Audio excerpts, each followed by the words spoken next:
Thank you so much for staying tuned. Welcome to International Forum. I am Wilson Marshall. Well, like what I said last week, it's a part two of our discussion talking about the protest by some states in the United States of America saying enough is enough. Trump, open up the economy. Yes, coronavirus is ravaging the globe. Close to 3 million confirmed cases, more than 200,000 deaths, and close to 1 million recoveries. Yeah, that is on the brighter side. But in the U.S. alone, talking about confirmed cases of coronavirus, it is getting close to 1 million.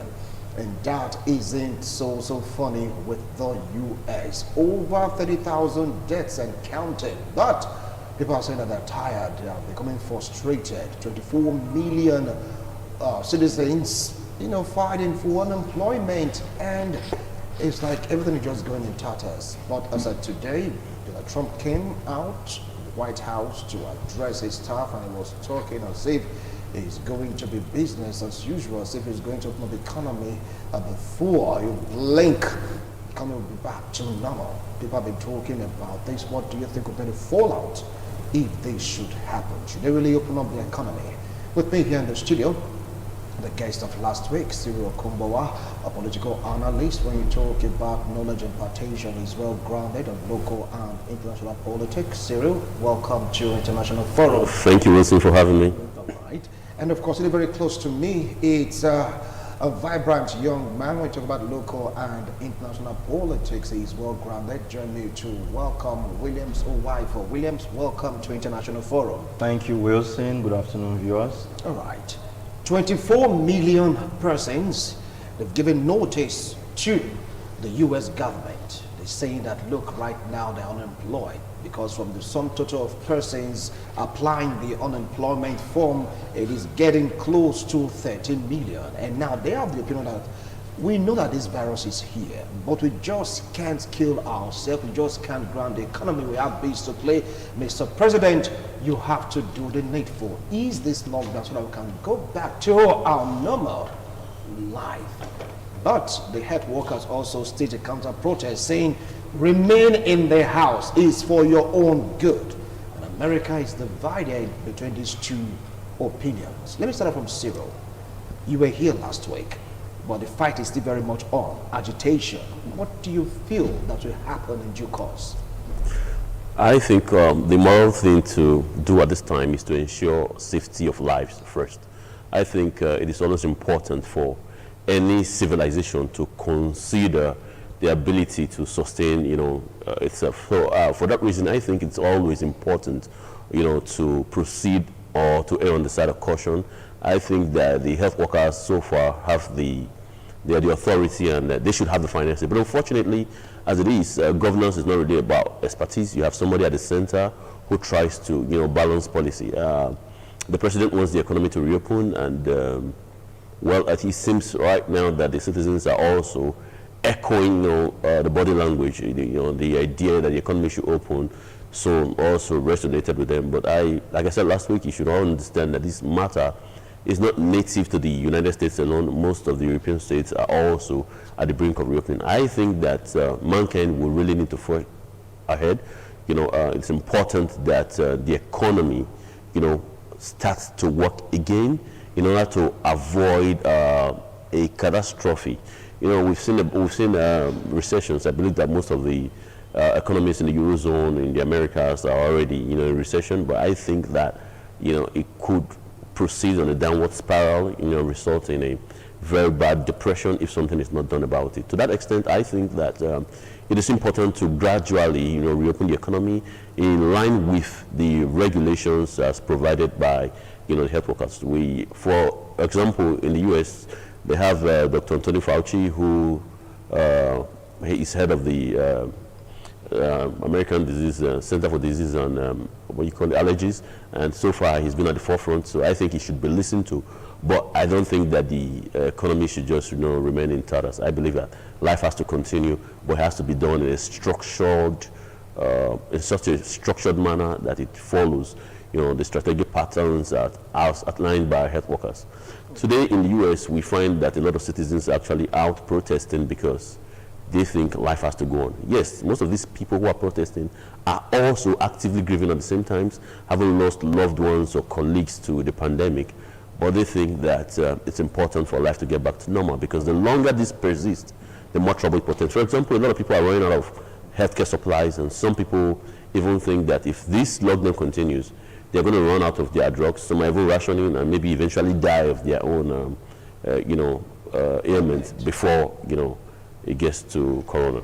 Okay, I'll come back to you, Cyril. Now, Williams, you've seen the protests via video clips, maybe BBC, CNN network. They are telling you what Americans are really feeling about it. You get some persons also carrying guns in course of the protest. But 66% of Americans are still having this doubt in their mind. Don't forget also the quarrel between the governors of each state and Donald Trump, who is to have that maximum power to restrict the lockdown.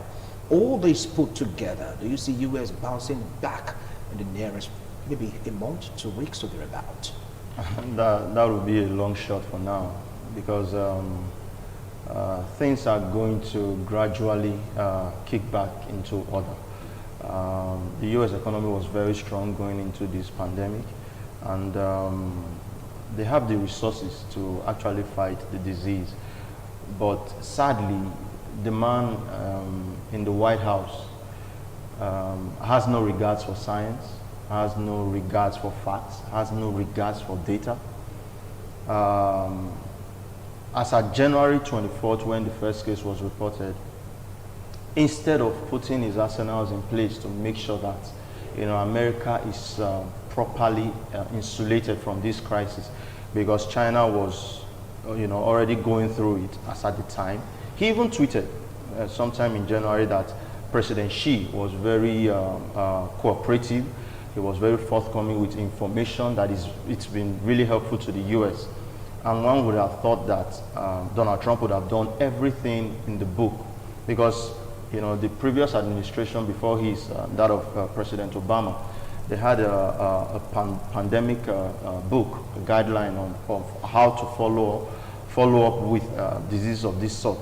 But sadly, as it is with Trump, with everything that pertains to the previous administration, he wants to tear it all up because it has Obama on it. So even the agencies Obama, have been funding that would swiftly respond to cases like that of the coronavirus, he defunded them, and he made sure that he let his supporters know that, look, it is just the media trying to tear down the economy once again. They are after me again. That this whole thing was a fake news, that it was a hoax, that there was nothing there, it's just a common flu.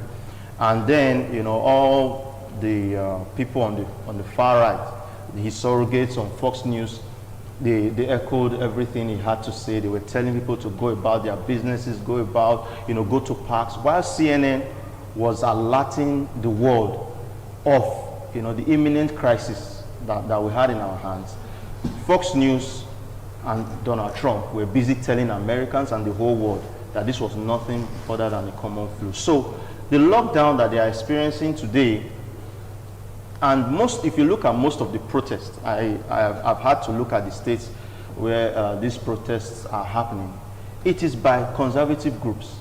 One of them, the Michigan Freedom Fund, was actually received a donation from Betsy DeVos family, from the DeVos family, to the tune of about $500,000 before now, though a representative of the family has denied funding to that group. But investigation has shown that Betsy DeVos' family has been giving money to such groups, and now they are saying that they want the lockdown to be removed. In Michigan, that has a Democratic governor. Let's not forget, just about 2 weeks or 3 weeks ago here, President Trump tweeted, "Liberate Michigan." All right. And then you started seeing people coming together to say, look, we are frustrated, we want the economy reopened. So it is still, a corroboration of what the president thinks, that look, the Democrats are out to take down the economy.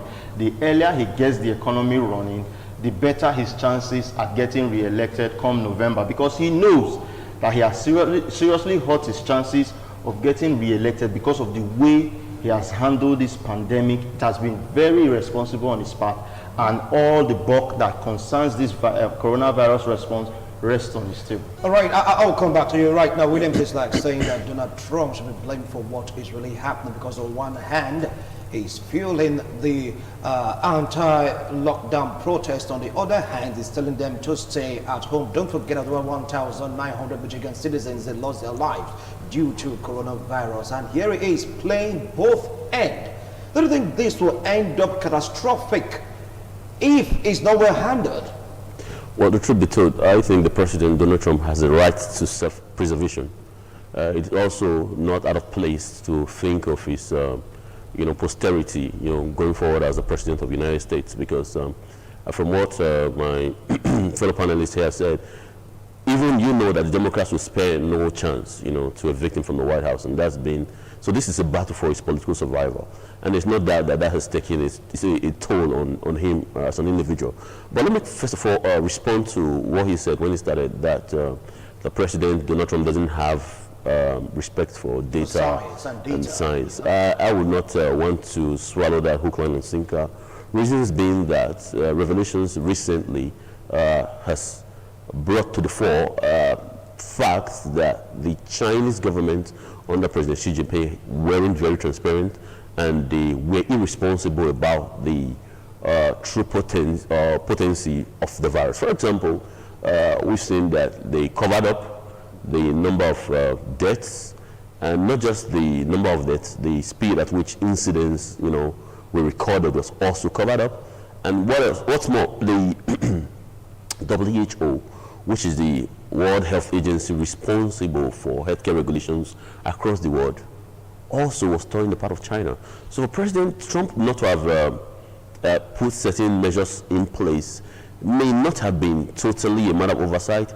He may have actually been relying on the data provided by the Chinese government and the WHO. So it's totally out of place for you to want to, put the buck on him now, because if it were clear, first of all, nobody enjoys, I don't think that the president enjoys that Americans are losing their lives to the pandemic because of his lack of response. No, I believe that he has it on him. It's a burden. We must look at it from that viewpoint, because he's a human being. I think right now is not the time to pass the buck, right? Right now is the time to tackle the situation, having seen the devastating reality of this coronavirus. Going forward, is it responsible to keep the economy locked down? I highlighted before that the fear of a depression is imminent if something is not done. So it's going to take people who are bold, who can take challenges by, the bull by the horn, and find a proactive method, of reopening the economy so that people can survive. Now, the reason why that is very important is that we see record job losses. Most companies are just falling off. They can't pay staff, and some are declaring bankruptcy. It's not out of place. Even those right now that can no longer be fluid will have to absorb themselves of the responsibility of paying the staff. But don't forget that you can't force them to continue paying, because it's a capitalist economy. The winner takes it all. So these people have the right to self-preservation. They will just file for bankruptcy and say, okay, and see what happens. Yes, the president has also led on the other side by showing commitment to the resurgence of the American economy by having a bilateral agreement worked out for a stimulus package to the tune of $2.2 trillion to be released to the American people and the economy. In that package, you have loans for small businesses. You have economic packages for stimulus for big corporations, which employ the bulk of the people. Then you have checks given to individuals just to further, their everyday life. Should it be groceries? Should they run out? Or should it be supplies of drugs or other essential commodities that they need to survive? So I think going forward, that's been very responsible from him. Okay. And if the economy has to run, people need to be bold. But he hasn't said, just open it up. It has to be gradual.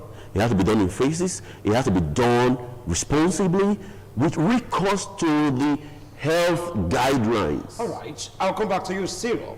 Now, he has spoken that he talked about the economic stimulus package for Americans to survive this period. Talked about also the risk factor involved, that depression and of course recession is imminent when you talk about the American society, and of course the president do have the right to self-preservation. I wanted to also add this, we want to react to all his points given about the conspiracy theories, because you saw there in the clip where you get to see some persons saying stop lying to us, you understand, go with your vaccines and all that. Is it really affecting American citizens? Are they being affected also by these conspiracy theories? Yeah, actually the right which President Trump belongs to is a party of conspiracy theorists. It's something they pride in. Even in most of these protests, the conspiracy theorists that have been supporting Donald Trump, some of them attended these protests. So when the lines were traced, you could tell that, okay, these were Republicans who felt, oh, look, if this economy is not, up and running, the president could just be evicted from the White House come November. So it's like he said, it's a battle for his political survival. But that has always been the case with Donald Trump. It's all about him. In this pandemic, responsible world leaders are out putting their hearts out there for their citizens, are trying to empathize with their citizens. And what President Trump is interested in is these ratings and the number of persons, how the fake news media, according to him, is not reporting how many people are watching his coronavirus press briefings. It's so sad. And then he didn't stop there.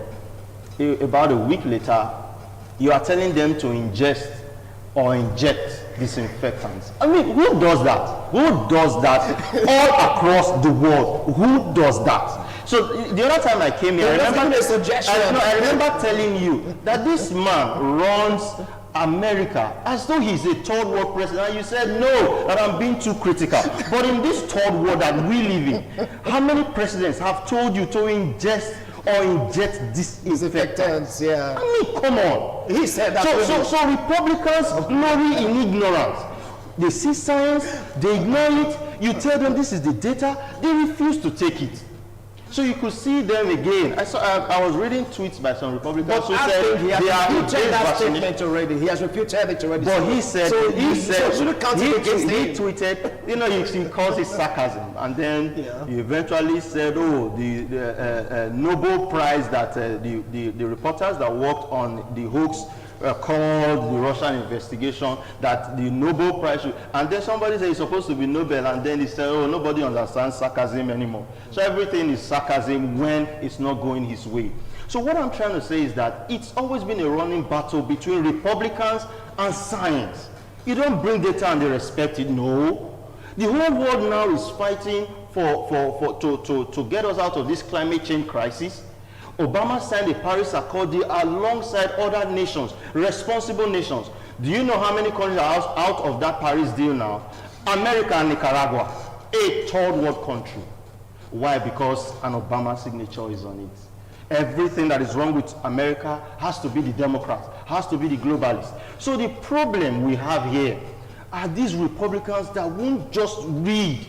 They go out there, they spew all sorts of things at the media, because the president thinks that everyone is out against him. Right. So that's just what you are saying. Okay. It's nothing more than that. All right. Now from what he said this has taken a political dimension, a battle between the Democrats and the Republicans, knowing fully whether the election is around the corner, talking about the end of 2020 or about serial take it up from there. Well, so far we've seen that this is going very far. By January 2021, the trajectory is that a new president should resume office. Whether it be Donald Trump being sworn in for a second term or a Democratic president, remains a matter for another day. So if you look at this, you cannot, undermine the fact that politics is thickling under coronavirus. And I think that it's quite irresponsible for the DNC to use a pandemic when they ought to be concerned about the lives that are lost? To politicize it. Yeah, no, listen, it's simple. Look at what they did. When he said, please don't interrupt me, I didn't interrupt you. Look at this. When the president came up with the stimulus, they objected to it. Can you imagine who objects to a stimulus in a time like this? When the economy of America was nose diving, the Dow Jones Industrial Index had suffered record losses, and so they shouldn't be concerned. And yet, Democrats were busy trying to oppose it. But of course, they knew that the backlash would be too much to bear, because the American at that time wasn't concerned about politics, wasn't concerned about economy, was just now about survival. I saw clips of people, diabetics, people with other diseases, even people with terminal disease, having to ration medications in order to keep themselves alive. I think that's the time where we all ought, as responsible individuals, to sheath our swords, in fact, bury the hatchets, and work progressively to ensure the survival of mankind. So these Democrats that tell you the Republicans don't have regard to data, they are no better. If they were in office, all right, even the presumptive nominee, Biden, was also interviewed about his coronavirus response. The truth about it, to be candid, you can see him laughing. Biden had nothing to say. Biden had nothing constructive to say. Are you sure about that? That is very correct. CNN town hall meetings, the man is busy goofing every other day. So that's no news. They know him, Sleepy Joe. That's not. I've always tried to refrain from attacks on individuals, but he hasn't seemed to take a break on attacking Donald Trump. Now the point is that the man is saddling the office of the highest office in the land, and it's a big responsibility. How many presidents get to experience a pandemic in their lifetime? Yes, there are times that he has had to come short, he's had to falter, right? But this is not about his personal mistakes. This is about how do we forge ahead. Now you are saying, oh, Donald Trump. What would you say about the World Health Organization? Do you think it should be more for that work to preserve the health of mankind? They failed. Now they're tendering apologies. What about China? China recently reviewed data and came up with new figures for the coronavirus pandemic. And what did we see in the revised data? The number of deaths, fatalities were up by 50%. Who does that? What's the excuse? Well, a simple died in the house. Who cares? Now we've seen deliberate efforts to cover up truth. And because Donald Trump is at the helm of affairs, is the leader of the world, he has to be blamed for everything. Yes, when you sign up to run for such an office, you should also be ready to bear the weight of the responsibility. Okay. But to say that he's not human and he's not prone to errors would be totally inconsiderate. Okay, it's getting hit up right now in the studio, pro and of course anti-Donald Trump, Democrats, Republican. But you saw the tweet of Donald Trump: free Michigan, free Minnesota, liberate Michigan, liberate Michigan, just before the liberate Minnesota, liberate Virginia, and the rest of them. It's like Donald Trump is instigating these people to go against the laid-down principle of health workers to check the spread of this virus. I think economy also is very, very important. That is what the man is looking at. Yes, economy, you only have an economy when you have a life. And look, the Democrats and the scientists have not said life will not return back to normal. But they are just being realists by saying that, look, it's going to happen in phases. They're fighting against the stimulus package. No. Yeah, what about that? You got to respond to that. They never fought the stimulus package. You see, when you give Nancy Pelosi, Chuck Schumer fought it. When you make a blanket, with the rest of the Democratic caucus in the House. He has the floor. When you make a blanket statement without really getting to the nitty-gritties, what the Democrats were fighting for us at that time is, look, Mr. President, we're not just going to sign off on this stimulus package without an oversight. That's first. Then secondly, we are going to make sure that this money gets to the very core of our citizens. It's not just giving it to big corporations and say, okay, look, they have big companies, they employ people, let them have the bulk of the money. This money has to get to the very grassroots, the individuals, the workers, which is what Democrats are all about. The middle class, the lower class. Republicans have always been about the big corporations. Give the money to the big corporations, the money trickles down. And the Democrats say no. Why don't you give tax breaks to the lower income guys? Why don't you give it to the middle income guys? Why do you give it to the already ultra rich? Why are you doing this? So the Democrats were trying to put checks and balances on the table. So the Republicans started screaming, oh, they are trying to obstruct us. That wasn't what the Democrats were trying to do. They were trying to have their oversight functions as stated in the Constitution because they are the majority in the House of Reps. So before you say, when the President of the United States is now tweeting liberate Michigan, liberate Minnesota, and few days after then you are seeing right-wing conspiracy theorists coming up with protests, going against the rules that he brought out, the rules that he signed up on by the CDC. They are now going against those by going out to protest. There was no social distancing in their protest. They were telling people that, look, coronavirus is just another hoax, that they want to liberate themselves. Do you know that one of those people now in North Carolina that led the protest has tested positive for COVID-19? Because they have no regards for science. All right, gentlemen, we're going to have 1 minute each to call it a wrap on this discussion. Don't forget it's an abridged version. I know you want to go on alone, bringing out facts, bringing out figures, but we have to call it a wrap right now. From where you're standing, do you want America to reopen the economy? 1 minute. Yes, I'm for it, and I think they should go about it responsibly, following guidelines as recommended by the WHO and the American Center for Disease Control.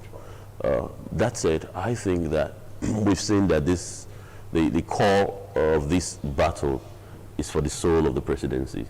Donald Trump, as an individual, has the right for self-preservation. He has the right to contest office. He has the right to win. And there is nothing wrong with him trying to preserve his office. Thank you so much, Cyril. Williams, 1 minute. You only handle something responsibly when it is, headed by somebody. Do you want them to open the economy? Well, it should be in phases. According to the CDC, there should be a 14 days decline in cases. You skip the years. Before you open skip up. the years. And these Republicans, most of the states that are doing this reopening are Republican states who have no regards. They've not met the even Governor Andrew Cuomo of New York is for reopening. Thank you, gentlemen. From May 15th. Thank you, gentlemen. Well, New York already. You've heard them. The argument rages on. Let's see what the American people and, of course, the president is going to do. All those beginning to reopen the economy. Germany, Denmark, New Zealand, they are doing that gradually. What do you think will be the next step for various states in America? Bye for now.